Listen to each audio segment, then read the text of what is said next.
It's been about a month since testing at Motorsports, and my recap video talking about how it went, how the car felt, everything was great, except I had issues with oil coming out of the catch can in that rear window, oiling down the inside of the car.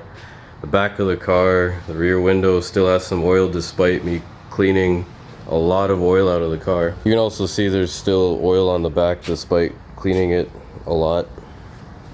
So just kind of gives you a picture of how much there was oil pooled up in the wing and all that. So it was pretty ugly. So what any sane person would do is just bring the car home and just park it. So I actually did that. So probably the most sane thing I've ever done. But I've been moving the car back and forth, you know, just to get some space to do other stuff in the garage. And I noticed it was kind of smoky. It was smoky at idle, and when I was cranking it, you could hear it was low in compression on one cylinder. So I'm thinking, crap, it's maybe not the way the engine's built. Something's wrong. Maybe I melted a piston or something, because I've melted a piston in my other car. Actually, I melted 3 at once. That's a story I never told. I don't know. Comment if you want to hear that story. That was a couple of years ago. It's kind of funny. But it was my own fault. But anyway,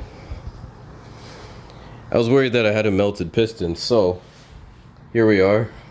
Just took it apart. Didn't even compression test it, didn't do anything. I just took it apart as soon as I had time. So everything's looking good in the motor. Oil pressure wasn't an issue. The bores look good. Everything's still polished on the crank. Bearings look good. Everything looked good. Even when I took the head off, the piston faces look good. They all look like this. That's just leaded fuel residue on it. So everything was looking fine until I looked a bit deeper, and it turns out we have a broken ringland. So this is cylinder 2. So the bore on cylinder 2 looks great, which is good news. So all it really needs is a new piston. But the main question is why, and how did something like this happen? This is how it looks with the top 2 rings removed. So those are the chunks that came out of it.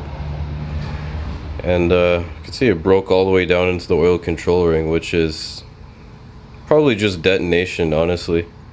And if you remember early in the year, I had fuel pressure issues. So that's not good.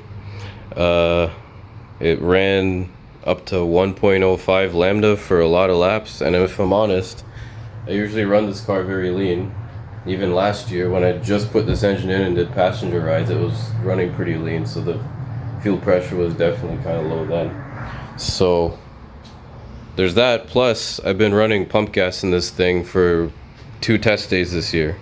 So yeah, that's enough to do something like this. And I don't want to fully blame these rings, even though I don't like them. This is the scraper ring. These rings are narrower, or the actual depth that they go into the piston is less. So I don't have any right here I'd show you, but the OEM sob rings actually sit deeper in the piston.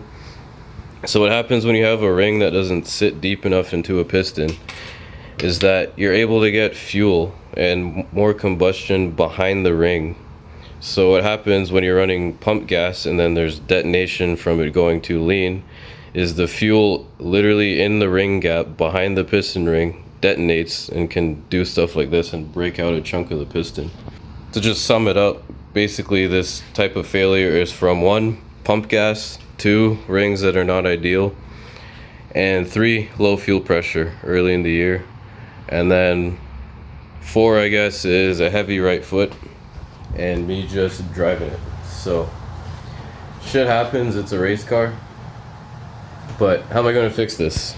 I could just change 1 piston because I have spare pistons, but then we're still stuck with the garbage aftermarket rings. I can't get any OEM rings, so what I'm going to have to do is pull pistons from that engine, which is the engine we did 19s on last year at Motorsports. So there's nothing wrong with that thing, except I was afraid the rods were going to break. So I said, let's just put the new engine in. So either way, what we're gonna have to do is pull the pistons out of that, ring pack and all, put it in with these rods, and then chuck it back in, and it should be good.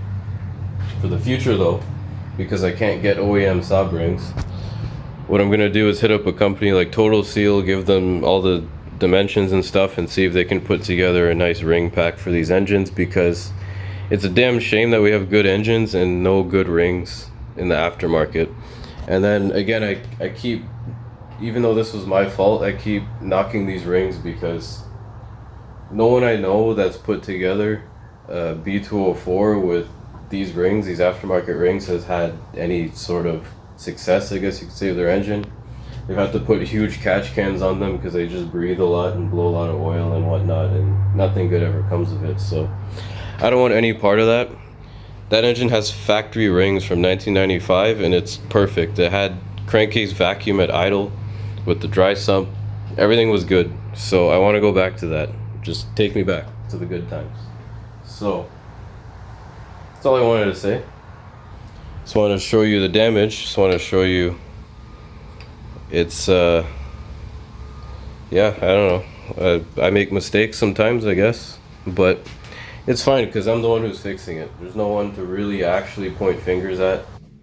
I think that I ticked every box here on what happened, why it happened, but the main question now to me actually is, when did this happen? Because I built this engine a couple years ago, but I put this engine in last year, August, after swapping from the orange one.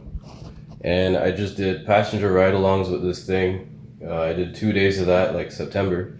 And ever since the very first day I had this engine out, after bringing the car back and then starting it cold, it had a little bit of a weird crank to it on one cylinder. But then you warm it up and then it sounded fine. So I just left it as it is. And then I just kept driving it until spring this year is when the fuel pressure issues really got bad, because they were definitely starting back then. That stuff progresses slowly.